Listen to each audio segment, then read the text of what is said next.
할렐루야. 힘찬 찬송 감사드립니다. 여러분, 21세기에 생각지도 못할 전쟁이 실제로 발발했습니다. 작년 2022년 2월 24일에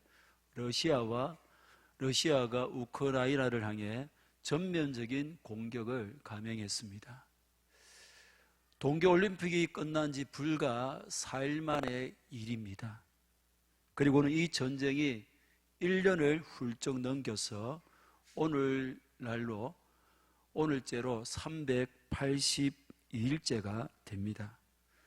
세계 군사력 2위 러시아와 22위가 되는 우크라이나의 전쟁은 불을 보듯이 대부분의 전문가들이, 나라들이 러시아의 압승을 예상했습니다.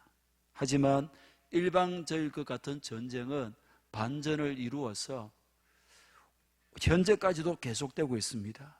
통계에 따르면 지난 1년간 러시아의 사상자 수가 약 20만 명에 이르고 우크라이나는 그 절반 정도 그렇게 사상자가 났다고 합니다. 이 전쟁으로 우크라이나의 민간인이 많이 죽었고 하루아침에 집을 버리고 떠날 수밖에 없었던 난민이 800만 명이 넘는 우크라이나 전체 인구의 20%나 됩니다. 그리고 전쟁 비용은 상상을 초월하는데 각국에서 우크라이나에 지원한 전쟁 무기의 비용도 1,000억 달러, 한 133조 원 이상이 됩니다. 문제는 이 전쟁이 지금도 계속되고 있고 경우에 따라서는 앞으로 2년 이상 이 전쟁이 지속될 것이라는 그런 어두운 전망도 있습니다. 인류 역사에 전쟁이 없는 때가 없을 만큼 인간의 역사는 전쟁의 역사라고 할 수 있습니다. 그렇다면 이 전쟁이 발발하기만 하면 수많은 생명을 잃고 부상자와 난민이 발생하고 천문학적인 이 돈이 낭비되는데도 왜 전쟁은 끊임없이 일어나는 것입니까? 한마디로 욕심 때문입니다. 이번 전쟁도 러시아 대통령 푸틴의 욕심에서, 탐욕에서 비롯된 것입니다. 우크라이나가 러시아의 영향권에서 벗어나기 위해서 미국 중심의 그 나토에 가입을 하려고 하니까 그것을 저지하기 위해서 전쟁을 일으킨 겁니다. 또 하나는 유럽의 각 나라들이 러시아의 천연가스에 의존하고 있습니다. 그런데 러시아로부터 이 천연가스가 이렇게 천연가스 흘러보내는 그런 가스관이 80%가 우크라이나를 지나서 유럽으로 나아가게 되는 겁니다. 그 통관료를 우크라이나는 많이 받으려고 하고 러시아는 이런저런 이유로 그냥 우크라이나를 자기 땅으로 편입시키고 싶은 겁니다. 여러분, 인간의 탐욕이 얼마나 무섭습니까? 전쟁이 일어나기만 하면 죽고 다치는 사람이 얼마나 많습니까?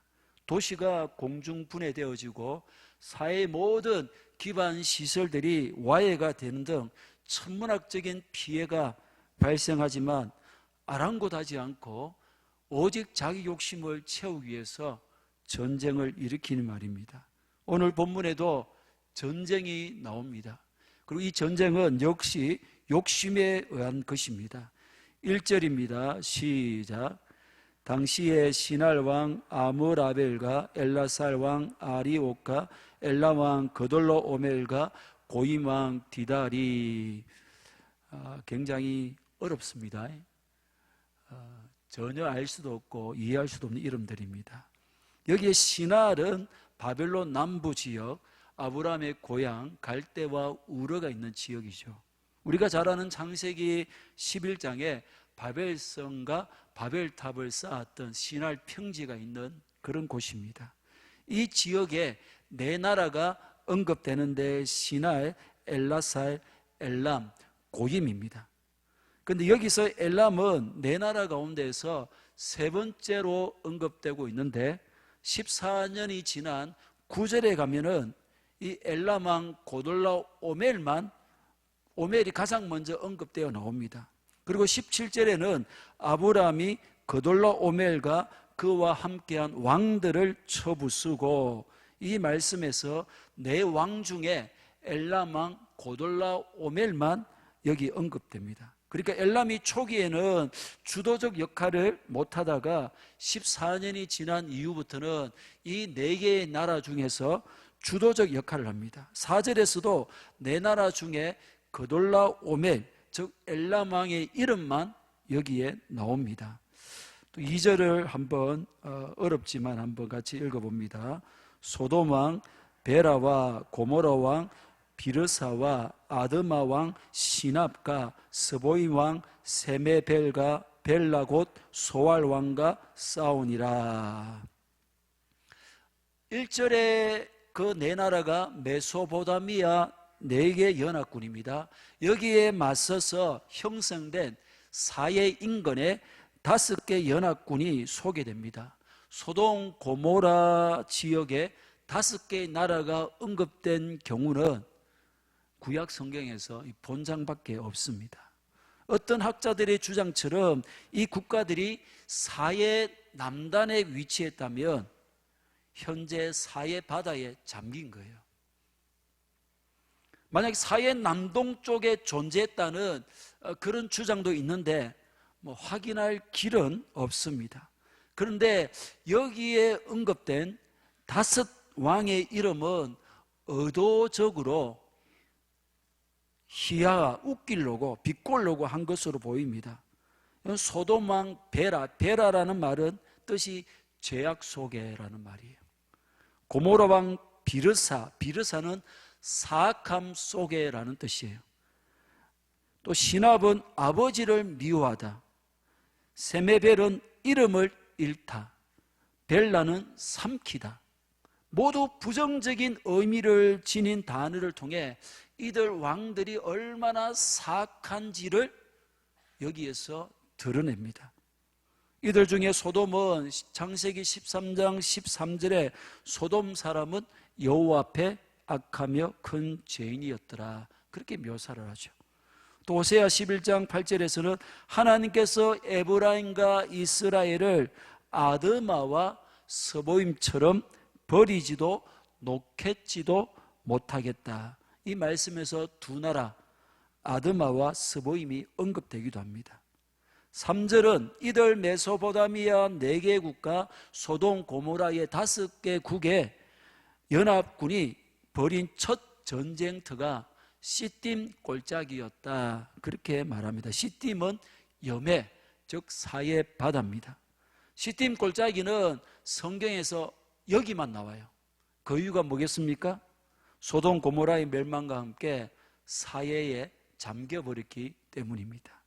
시딤은 그 뜻이 풀이 무성한 초지, 이곳에 당시 여러 도시들이 생겨날 만큼 땅이 비옥하고 목축에 적합한 그런 초지였습니다. 이전에 롯이 아브람을 떠나 시딤 골짜기에 인접한 곳으로 나아갔던 이유도 굉장히 살기 좋은 풍요로운 초지였기 때문입니다. 4절, 이들이 12년 동안 그돌라오멜을 섬기다가 제13년에 배반한지라.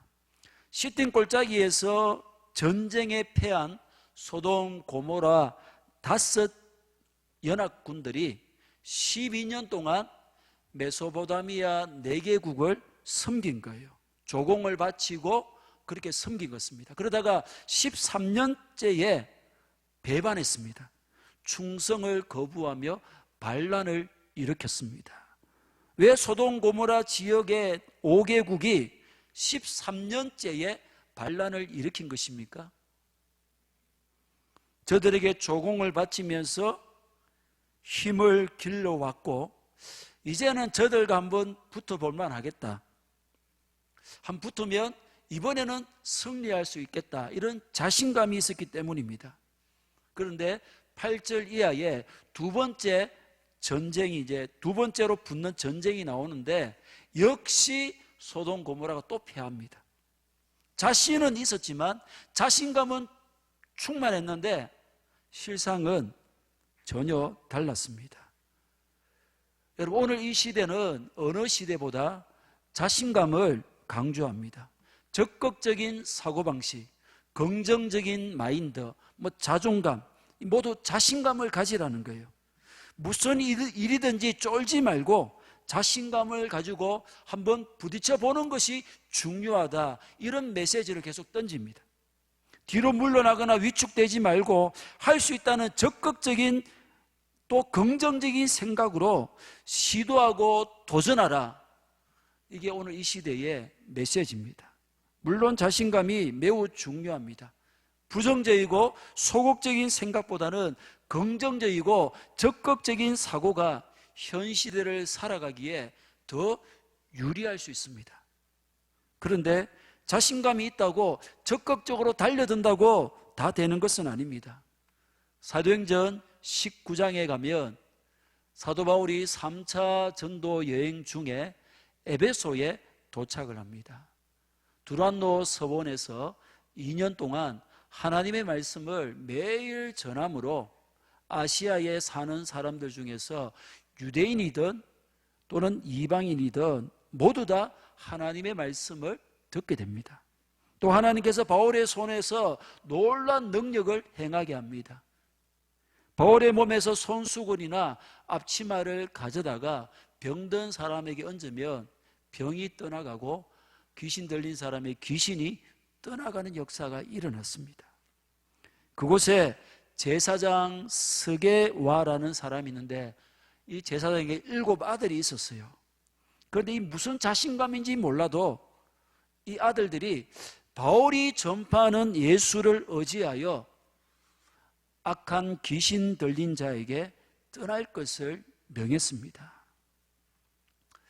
악기도 얼마나 황당한지, 예수도 알고 바울도 아는데 도대체 근본도 없는 너희는 누구냐, 그렇게 비웃습니다. 그리고는 악기 들린 사람으로 하여금 그 아들들을 공격하게 해서 벌거벗은 몸으로 도망치게 해버립니다. 또 하나를 보자면 남유다가 멸망할 시점에 예레미야 선지자를 제외한 수백 명의 거짓 선지자들은 하나같이 자신감에 쩔어 있었습니다.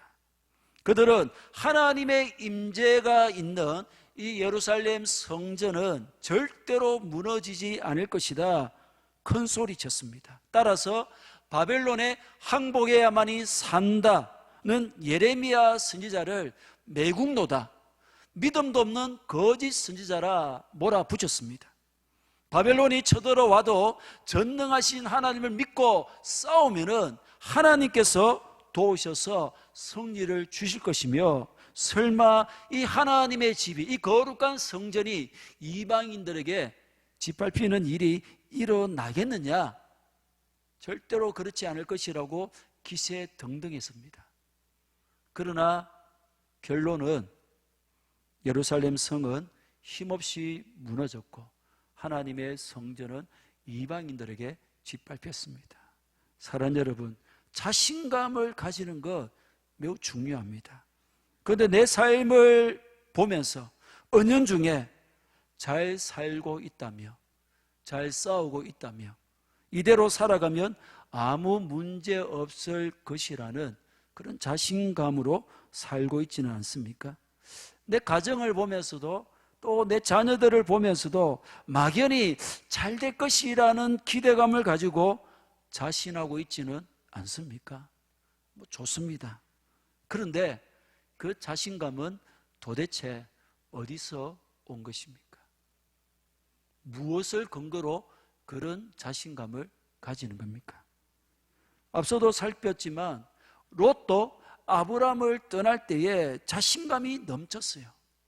그렇기 때문에 그가 선택함에 있어서도 아브람을 떠나가는 데 있어서도 조금의 주저함도 없었습니다.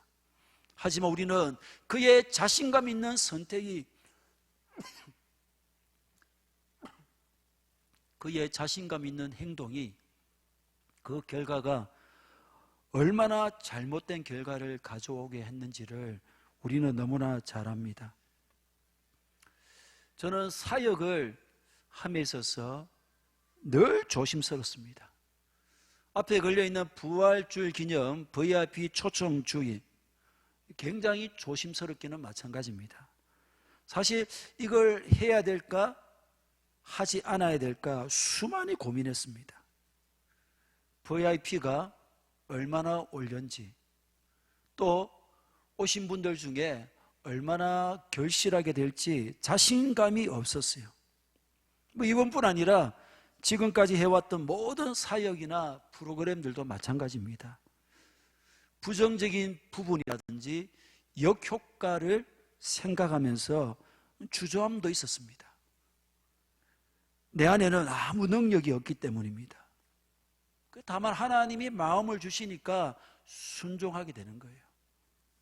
그저 하나하나 세밀하게 인도하심을 따라서 그냥 한 걸음 한 걸음 따라갈 뿐입니다.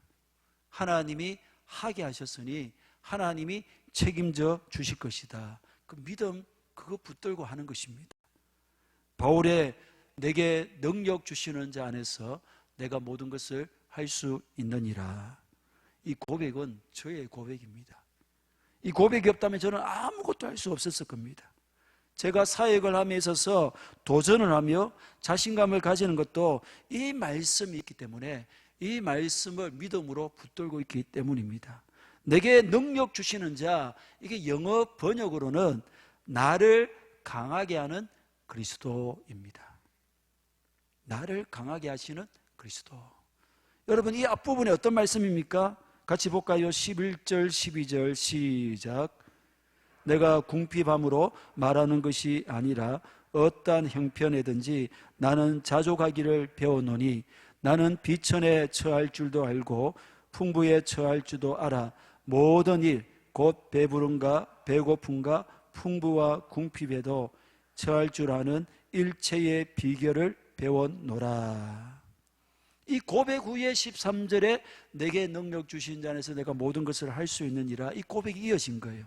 따라서 내게 능력 주시는 자 안에서 모든 것을 할 수 있다는 자신감은 단순히 내가 모든 것을 할 수 있다는 의미가 아닙니다. 비천함과 풍부함 등 모든 상황에서 나를 강하게 하시는 예수 그리스도가 계시다는 것. 아멘. 그분으로 인해 모든 것을 할 수 있는 힘을 얻게 된다는 거예요. 결국에는 만족하는데 만족하도록, 자족하도록 강하게 하시는 분이 그리스도시다라는 겁니다. 그렇습니다. 우리의 자신감은 오직 나를 강하게 하시는 그리스도로 임함입니다. 그리스도로 인함이 아닌 자신감은 처절한 패배와 실패를 가져다 줄 뿐입니다. 그 자신감은 만용이에요. 오만이 되고 맙니다. 소돔 고모라 5개국의 왕처럼 한번 부딪혀 보면 될 것 같고 다시 한번 싸워보면 이길 것 같지만, 그렇게 자신감으로 충만했지만, 그 자신감 때문에 배신했지만, 그것은 크나큰 착각이었고 자신의 힘을 과신한 만용이었습니다. 우리 인생 역시 쉽지가 않습니다. 무엇 하나 내 마음대로, 내 생각대로 할 수 있는 것도 되어지는 것도 없습니다. 여러분, 신방을 해보면, 신방을 하니 가정마다 개인에게 기도 제목이 없는 그런 가정이나 개인이 없어요. 무슨 말입니까? 다 뜻대로 안 된다는 거예요. 자신감을 가지고 큰 소리 칠 수 있는 사람도, 자기 힘을 믿고 독불장군이 되어 살아갈 사람도 없다는 거예요. 그저 주님 안에서 주님의 강하게 하심을 믿기에 자신감을 가질 수 있을 뿐이며 담대하게 나아갈 수 있을 뿐입니다. 더불어 오늘 하루를 만족하며 내일 일도 그 주님께 맡김으로 염려하지 않을 수 있는 것입니다. 내게 능력 주시는 그리스도를 절대적으로 믿는 믿음으로 당면한 일에 자신감을 가지고 담대하게 행하는 우리 모두가 되기를 진심으로 축복합니다. 소돔과 고모라 5개국의 배신에 이 4개국이 이제 행동 개시를 합니다. 그런데 이들은 배신한 소돔 고모라 5개국을 직접 공격하기에 앞서서 그 국가들 주변 지역을 광대하게 공격합니다. 그래서 이 내용이 5절부터 7절까지인데 여기 나오는 민족들은 신명기의 1장, 2장에 나오는 민족들과 정확하게 일치합니다. 무슨 말입니까? 출애굽한 이스라엘이 그 가나안을 향한 여정에서 모압 광야를 지날 때에 왕의 대로를 이제 타고 가는데 그 당시에 주변에 이런 민족들을 이스라엘이 만난 거예요. 그게 메소포타미아 4개국도 이 소돔과 고모라 이 5개국을 공격하기 위해서 왕의 대로를 이용했고 그 왕의 대로를 계속 이용하기 위해서 그 주변의 이 민족들을 먼저 공격을 했던 것입니다. 8절입니다. 시작. 소돔 왕과 고모라 왕과 아드마 왕과 스보임 왕과 벨라고 소알 왕이 나와서 시딤 골짜기에서 그들과 전쟁을 하기 위하여 진을 쳤더니, 여러분 3절에 첫 전투를 벌인 장소가 어디입니까? 시딤이에요. 그리고 두 번째 전쟁을 벌인 장소 역시 시딤입니다. 이것은 시딤이 특별한 의미를 가지고 있다는 거예요. 창세기 13장에 이 지역이 언급됩니다.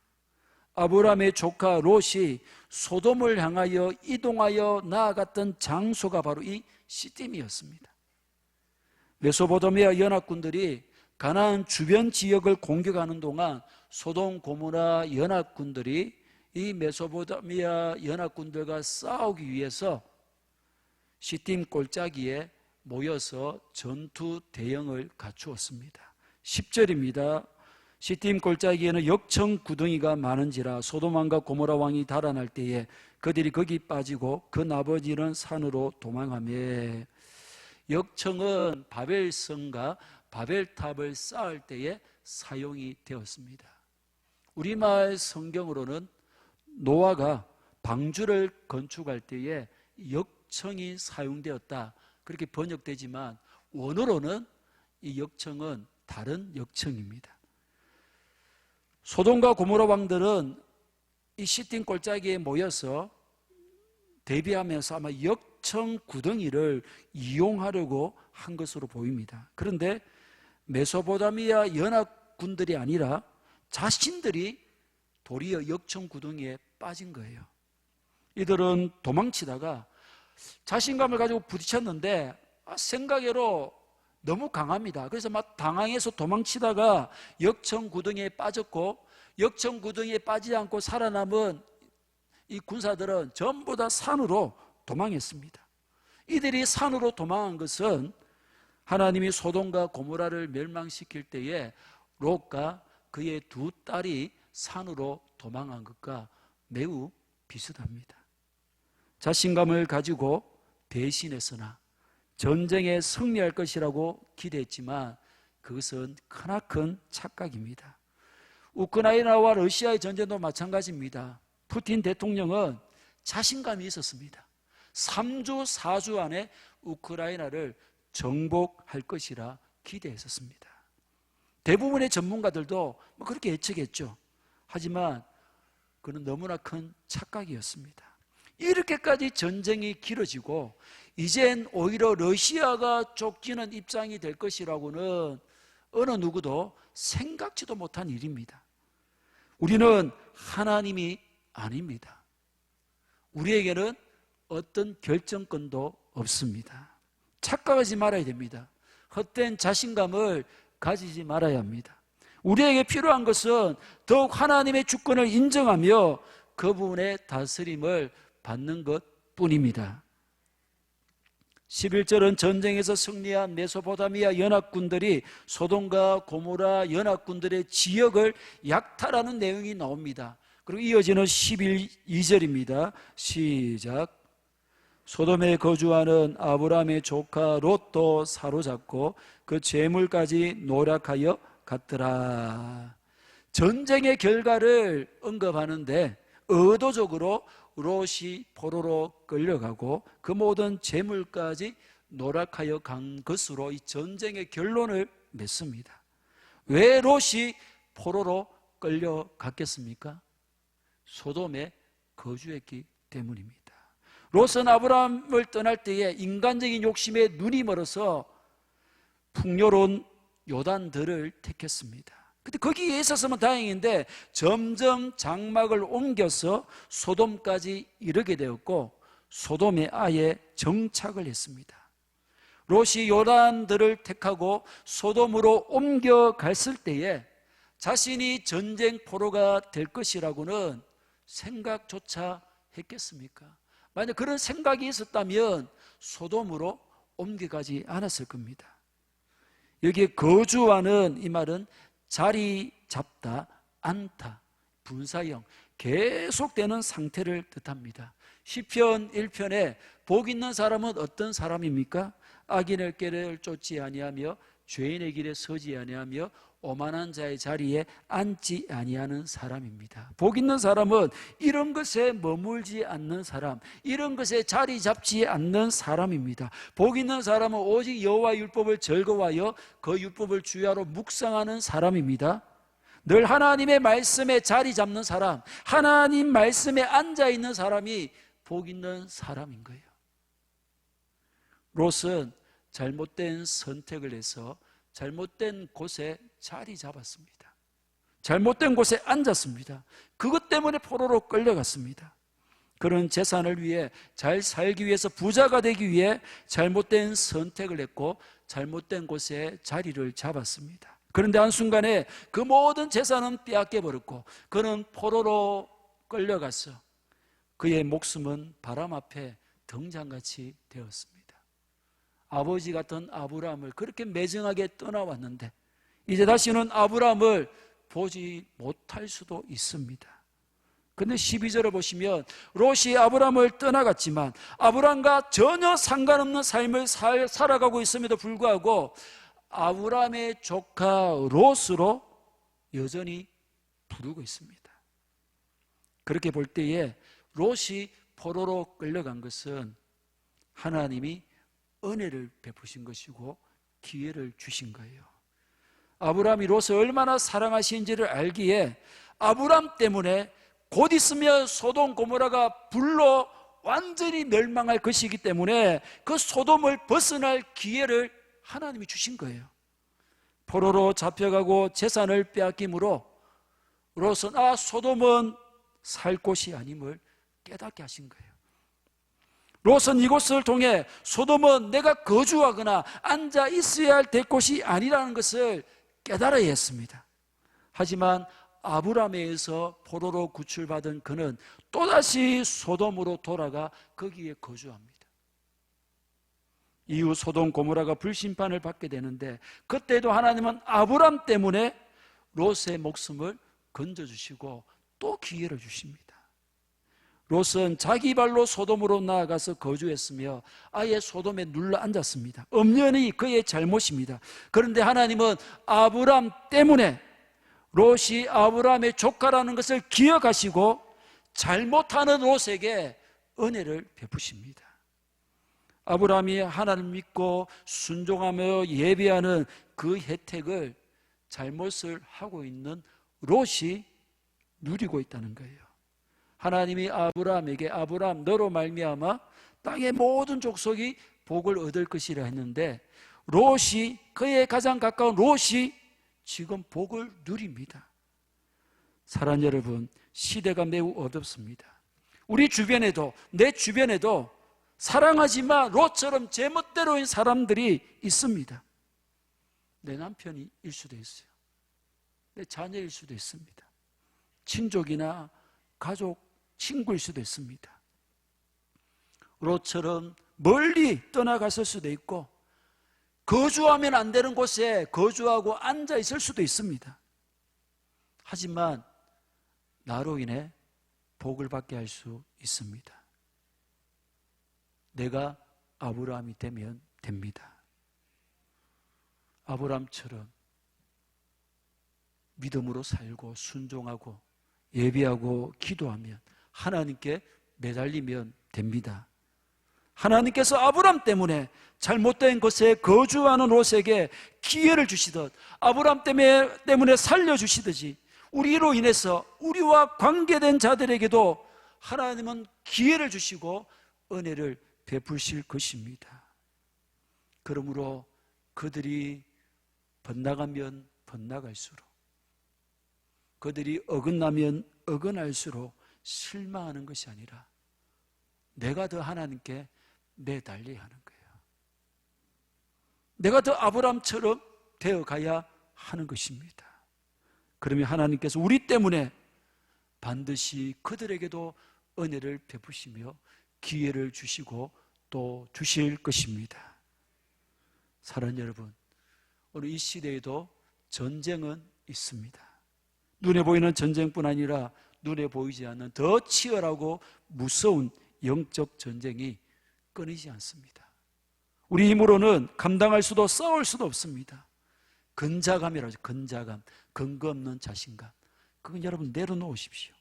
내게 능력 주시는 자 안에서만 자신감을 가질 수 있습니다.